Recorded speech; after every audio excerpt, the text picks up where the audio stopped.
अगर आप भी चाहते हैं कि पूजा फिल्म्स का ऑडियो वीडियो सबसे पहले आप तक पहुंचे, तो लाल बटन को दबाकर चैनल को सब्सक्राइब करें और साथ में बेल आइकन को दबाना ना भूलें।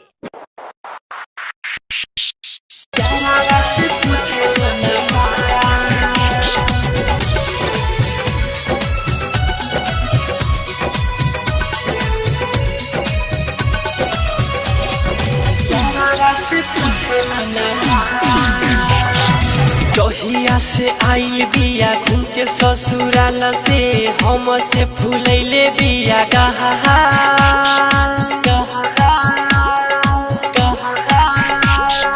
फोन ना उठावेले दिलावा जलावेले यारावा से पूछेले नहार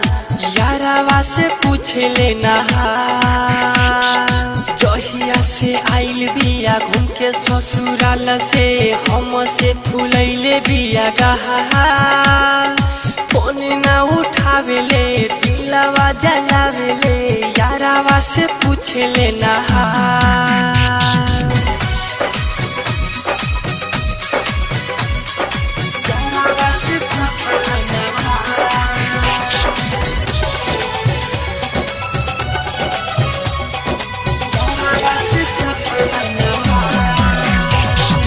कौन बात लेके हमारा से बिया खिसियाई अखिया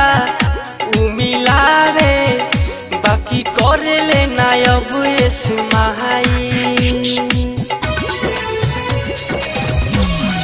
हो जाने कौन बात से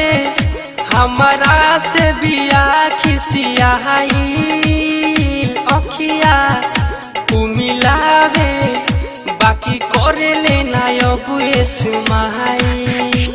सपना में आवेले हम के सतावेले जियल कइले बा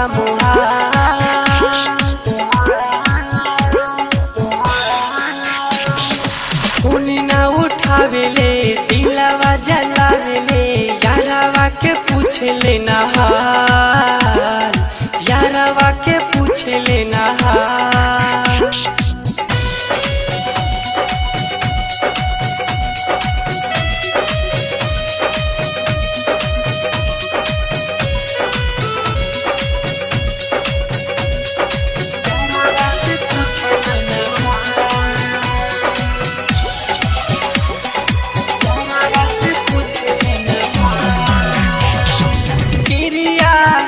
पहले रहे हमरा माथावा पढ़ाई के हाथ रे जाने अब काहे राइटर साहिल से करत बिया बात रे हो बिरिया खैले रहे हमरा माथावा पढ़ाई के हाथ रे अब काहे राइटर दीपक से करत दिया बात रे चढ़ैले बाटे मानावा लभेरी लाल सजानावा एही से चिन्हते नइखे चाहा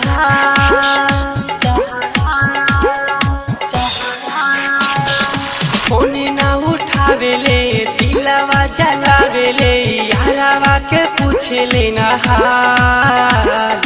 यारावा के पूछेले नहार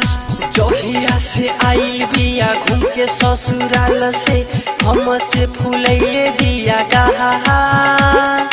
फोन ना उठावेले दिलावा जलावेले यारावा से पूछेले नहार यारावा से पूछेले नहार। आरके रिकॉर्डिंग स्टूडियो कोटवा।